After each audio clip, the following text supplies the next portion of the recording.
Hey guys, welcome back to episode 31, or day 31 I should say, and we're back for Nook's 50% off special, and then we're going to continue on with talking about X Factor stuff. And because I don't have time to really talk about I didn't really do anything last episode, I just talked about two people, Astro and Chris Renee, so let's buckle down and get this done, so, because I really want to talk about all this stuff, and I'm trying to get everybody in, but we'll see how long that takes. So anyways, after Chris was Philip Lomax, the crooner. He sang "I'm a Believer" by the Monkees. Now, when the song started, I automatically had an issue with the song choice.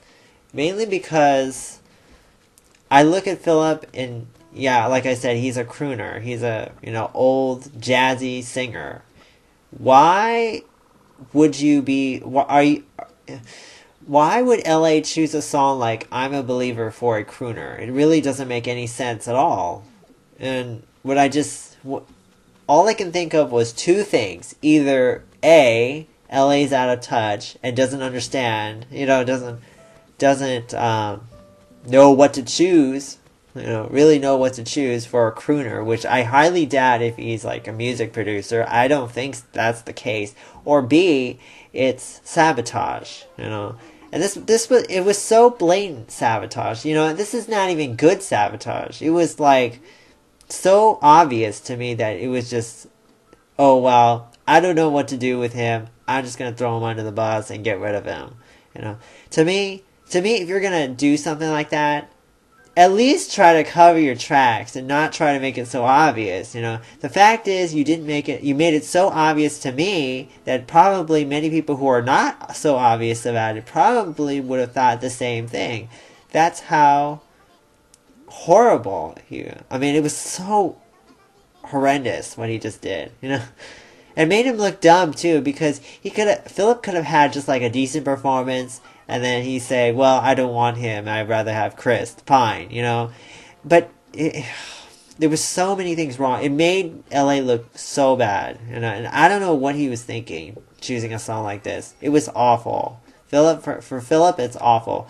Like, I would have liked to hear him sing something else, like Sway. That song, it's a 60-year-old song, but Frank Sinatra covered it, Michael Bublé covered it, or Michael Bublé would have been a great choice for him, but no, you couldn't even do that, so it was awful. It was awful, but it was awful because the judge gave him a stupid song, I hated it.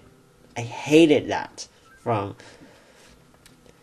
LA. So, it was so obvious, who cares? It was just like, it was garbage. Mainly because of the judge, not because of the singer. But everything I liked about Philip was just thrown out the window because that performance just did not sound like Philip at all. So it was horrible. After that was Marcus Canty singing "Do You Really Want to Hurt Me" by Culture Club, and I didn't get it, to be honest with you. I didn't think this was a very good performance at all. I just thought, LA, after busting Philip, you really come back with that, I thought the song choice was horrible. It did not fit. Marcus at all. I really would have liked to hear him sing something else.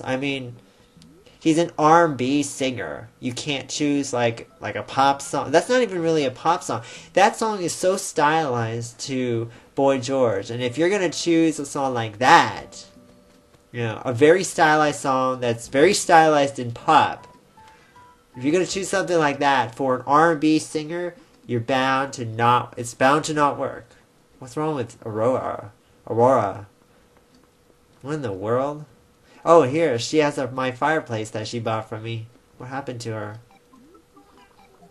Oh, medicine. Okay, I have to give her medicine. So yeah, I just felt like this was a very overrated performance. I didn't think his vocal was that great. It was all over the place in his falsetto. The dancing was ridiculous. It didn't make any sense with the song. It was terrible. It was bad, I don't know what LA was thinking. All of his choices were awful, in my opinion. He does not know how to choose. For a producer, I am very disappointed that he chose all those songs by people for those people and had no idea what to choose, what to say. I mean, what to give them. You know, not even something in their wheelhouse. The only one that he gave in his wheelhouse was Brian, but he's so simplistic. It was so easy. There was no complexity in it. It was just him talking really fast. Who cares? I don't care. I don't think any of the guys are gonna win. So, bye to his group. If Philip was the one eliminated, fine. You know. Oh, poor Aurora. I hope she gets better. But yeah, it was awful. After that was the Stereo Hogs. They sang "Try a Little Tender." Now, actually, I should say Paula was up next with the Stereo Hogs. They sang "Try a Little Tenderness." I thought that performance was so much better than any of the guy performances. You know, it was contemporary. It was different. It didn't sound like the original. It was a good choice for them. Paula, I think, did a better job. And I really wasn't expecting Paula to do a good job because Paula, you know, usually doesn't choose good songs. But it kind of worked for me. I like their voices. I still feel like though there needs to be more support in the supporting. I mean, in the supporting people, the lead guy is great. The other people, I just feel like, are still background. They need to do a little bit more, I think. So yeah, after that was the Brewer Boys. They sang "Rich Girl and Faith" by a mashup of "Rich Girl and Faith," which is Franken's song, which is what I call it. And it was okay. I felt like the beginning was better than the original. The beginning was better than what I felt about the second half. The second half was way too up-tempo and a little bit manic for me. So I just felt that they were kind of all over the place. You know, I liked it, I didn't like it, it was inconsistent. And then after that was the manufactured glee group, Intensity. They were okay. They sang "Footloose." I didn't really get it, to be honest.